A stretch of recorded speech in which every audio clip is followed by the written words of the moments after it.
Alright, in this pot, I know my last video was interrupted. In this pot, I have cream. I'm finishing up adding my condensed milk, and I definitely want to use sweetened condensed milk. That's always going to add flavor, and it's going to stop you from having to add processed sugar. We used to fight to eat me and my brother, we used to fight to get the cream out the can as well. This recipe has lots of memories connected to it for me. When my grandmother passed, there were certain things that only I could cook, that my family would look forward to on every occasion, because I was the one that grew up in the kitchen with her. So some of these recipes are really near and dear to me. When I'm cooking at home, I cook them like she did. When I'm cooking them in professional settings, there's some tweaks that I've made to some of them to make them either better in appearance or to kind of give a little extra zhuzh. So in this pan, I have my cream and I have my condensed milk. We're going to warm that over a medium heat shortly, but before I do that, I'm going to do something that's non-traditional. As I stated earlier, my kids and I, my students, we're working on eggs. One of the things that you deal with when working with eggs is tempering.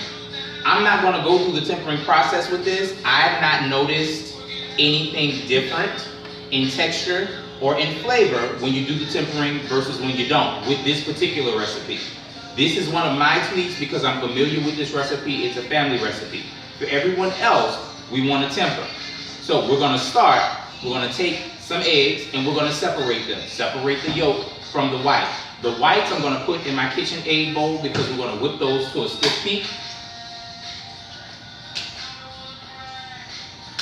And the yolks we're going to put in a separate mixing bowl. Now you want to be sure when you're mixing your eggs, your egg whites, that you don't mix the yolk with the white. That fat will stop your whites from rising.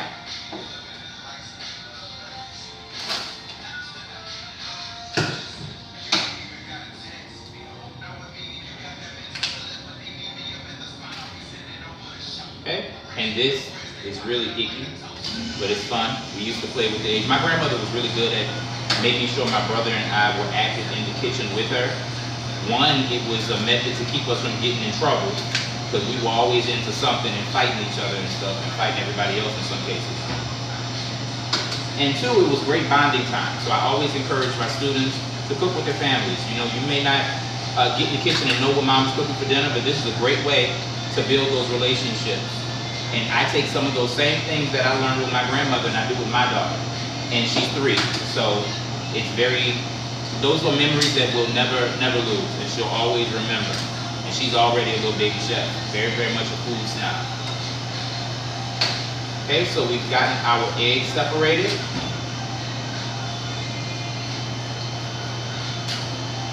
So we have our yolks separated from our whites. I'm going to wash my hands really quickly. That's one of the things that we study in Serve Safe,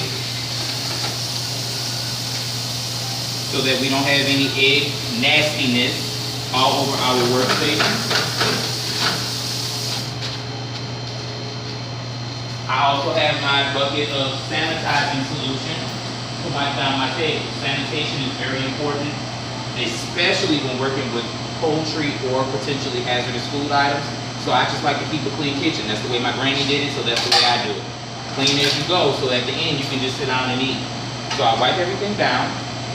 One of you guys can go and put this back to be washed for me by the sink. In the bowl that has my egg whites, we're going to reserve those and whip those up in just a moment. In the bowl that has my egg yolk, we're going to just scramble those just a little bit to kind of break them up. Nice and yellow. Now, in the normal tempering process, or what you would probably see in most type recipes, is you're going to see that you heat this up, and then you take this hot cream and drizzle it into your egg yolk to kind of start cooking it and bringing it up to temperature. What that does is that stops your custard from being mealy or those eggs from coagulating. For me, because I've done this recipe so much and I know how to monitor my heat, I don't usually have that problem. For my students, y'all want to temper your eggs. Don't do like chef do until you get to chef level. Alright? So because I'm familiar with this recipe, I'm going to go ahead and add my egg yolk to my cream mixture. Anybody got any questions for me? And then we're going to put this on a low heat. And you're going to notice that this is going to thicken a little bit. And that's what we want. This is the same way, in essence, that you would start ice cream or pastry cream or something like that. You start with the custard. So we're going to get all of that mixed together. Dishwasher, please. Just give this a quick whisk. Now, one thing that my granny did that I do differently, she added her vanilla flavoring at the end of the process. I find that if you're using good vanilla, good quality vanilla or fresh vanilla, that sharp vanilla flavor is just a little too pungent. So I add my vanilla flavoring at the beginning and let it kind of cook a little bit with my custard as my custard thickens. Now you can do vanilla bean if you want. Something else that works with this, works really well, is butter flavoring. You can kind of flavor this however you like. If you can find banana flavoring, that would be another great addition. I'm good with just the vanilla. I don't need the extra unnecessary stuff. What I'm going to do now is, if my photographer will come over here with me, we're going to go to the stove and we're going to bring this up on a low heat. So I'm going to come back here. And we're just going to put it on a low heat. And we're going to bring it up really low. Stirring constantly because we don't want those eggs to curdle. And it's going to come up to temperature. It's going to get nice and thick. And while this is coming up to temperature, one of you come stir this for me, please.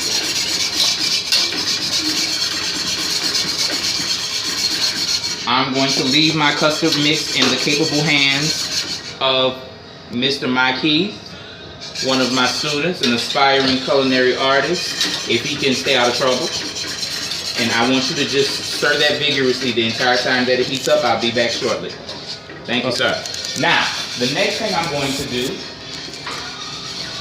is I'm going to take these egg whites that I separated, and we're going to go ahead and we're going to beat them up. Now, my grandmother used to wait and wait and wait to whip her egg whites. If you whip them to a stiff piece properly, they'll hold, because my custard isn't going to cook for long. I don't like boxed custard. You can use the boxed custard mix if you like. I'm not a fan of it. It's too easy and too inexpensive to make your own, to use the boxed stuff, my opinion. So we're just going to turn that on and let those eggs come to a stiff peak. And we, again, one of those things that we've learned in class about whipping eggs. So we're just going to turn them and let them do what they do.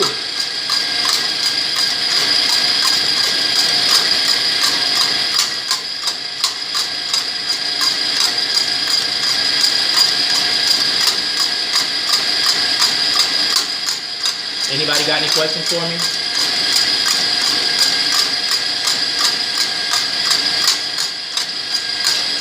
Now, as you see, our eggs are getting frothy. Those whites are starting to bloom a little bit.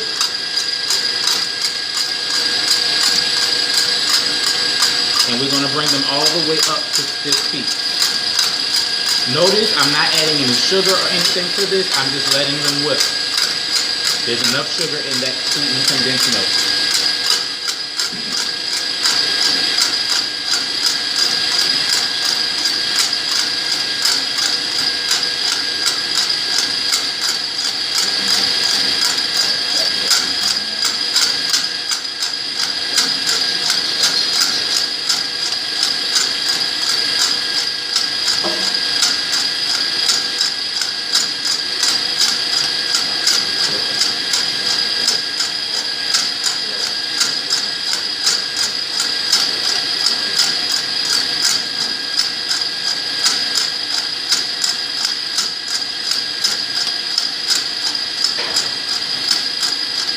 Okay, while our eggs are going, I'm going to let Ms. Delilah come and watch my eggs for me. I'll be back to check on you in a moment with those eggs, with these egg whites, to make sure that they're at the proper peak. Just make sure that they don't over whip. If you follow me, Mr. Terry, my cameraman, let me also do the second. If because I have lots of mouths to feed, I'm doing, again, individual portions. That's something that I love with doing catering. Family style or bulk style food is always wonderful, but I think more wonderful is everybody having their own. It's more convenient, especially in a classroom setting. So I have my individual cups out and ready, and I'm going to have Mr. Connor come and take 2 cookies, break them up, and put them in each cup. So what we're going to do, you're going to take 2 cookies, and you're just going to break them in 4s. Okay? And you're going to do that for each one of those cups. We're going to build this in layers like lasagna. We're going to start with cookie, we're going to add banana, and then we're going to add our custard. And we're going to do that as many times as desired, or as many times as your pan will fit, or as your vessel that you're building your pudding in will fit.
All right, so Mr. Connor is filling our cups with our cookies.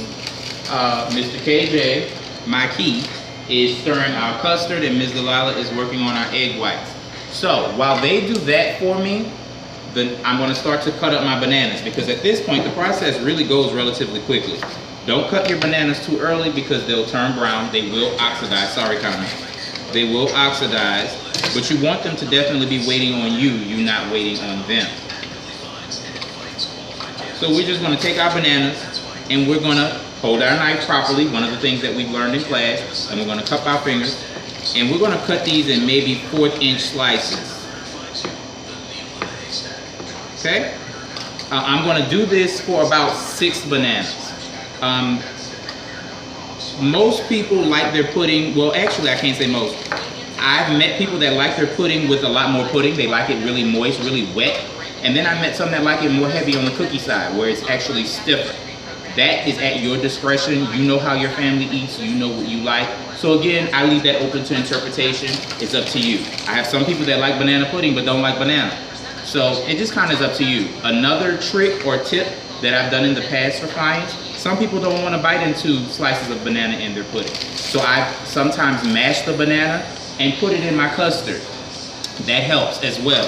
And again, it helps flavor that custard just like your vanilla or your banana extract. I've not really seen banana extract common in the grocery store. You oftentimes have to go to specialty markets, but it is out there, it is available. All right, so I'm gonna let these sit. I don't wanna cut them off because I don't want them to brown, but we're gonna let Mr. Connor finish that. We're gonna take a look and check on our custard. Okay, we keep this right below a simmer. We don't want to go to a simmer as of yet, but you can already see when we first started, this was white. Now it's kind of opaque, and I'm going to go ahead and put a little extra heat on it. Thank you, Mr. KJ, because this is almost done. We're just trying to thicken it up. We're just trying to thicken it up a little bit.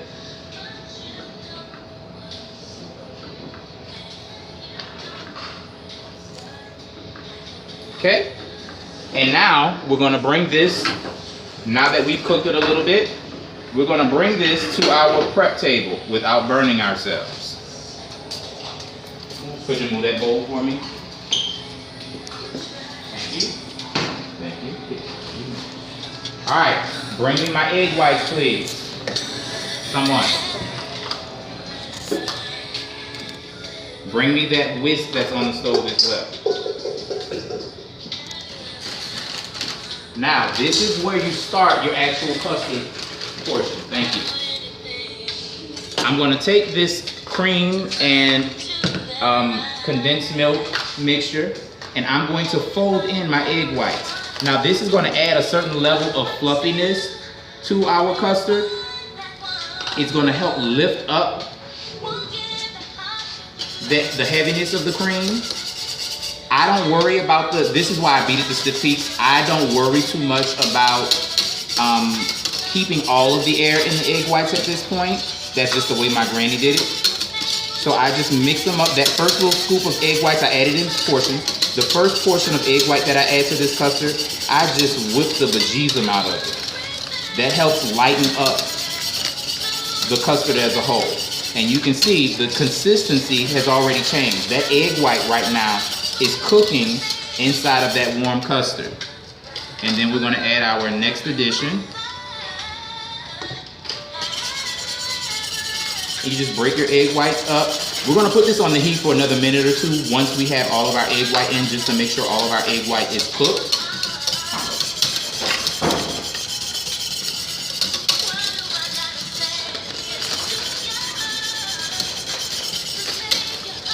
Okay, and you can see this is already thickening up and getting nice and gorgeous.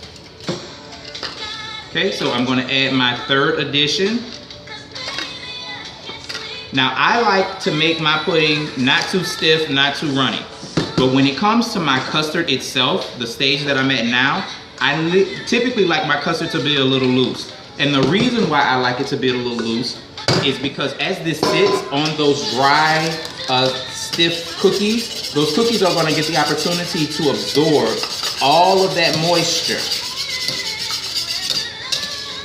And it's going to give you a nice succulent end result. So you see we have lots of volume that has been added by putting in those egg whites. That custard is light and fluffy. Okay, and you see how nice and fluffy that is? I'm going to take this now and I'm going to put it back on the heat for just a little while because I want to make sure that all of that egg is cooked through that I just added. And then we're going to take this and we're going to layer with our cookies and with our banana.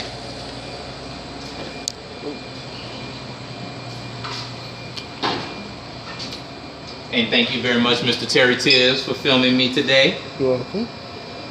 So we just put it on a really low heat at this point, and we're going to constantly stir because we, again, don't want that egg to coagulate.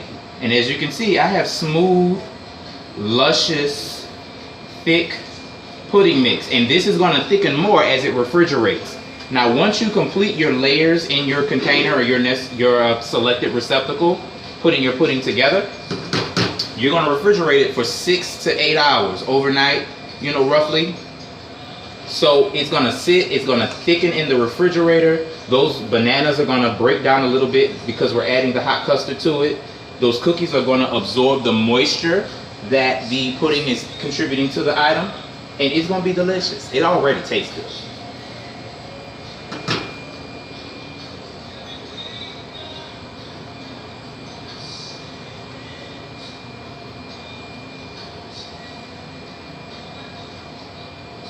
So we just want to stir it constantly.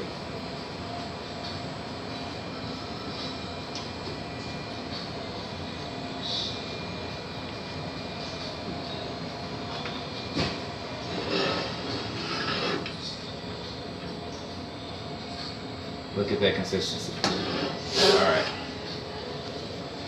Somebody get me a serving spoon, a big spoon.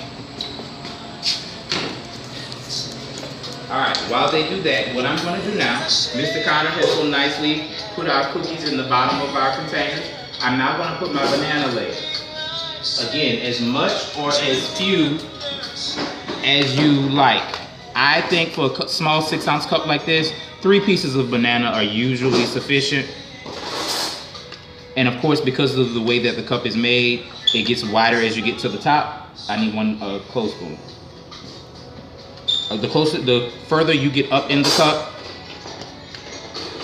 the larger the opening. So you may start off with 3 at the bottom, but you'll probably use 4 or 5 slices at the top. Thank you. Just rinse it off for me. Okay, and we're gonna basically layer this, as I stated, like lasagna. We're gonna alternate cookies, banana, and custard. Okay, so I have some of these started. We're just gonna move on really quick. Thank you, KJ. I'm now gonna move to my custard. Okay, nice and thick and pretty, and it's only gonna get thicker. So what I do is I take a little bit of my custard, I put it into my container, and I kind of give it a shake and let it sit a little bit. You'll see little air bubbles rise up. That's because that cookie is gonna start absorbing that hot custard. That banana is gonna start to cook a little bit, and it's gonna give us a wonderful creamy product at the end. Now, depending on the serving sizes that you're making, if you're doing individual portions like me, that kind of is gonna determine, the size of your vessel is gonna determine how many servings you get. I'm starting with a full sheet tray. I probably will have a little more. Good morning,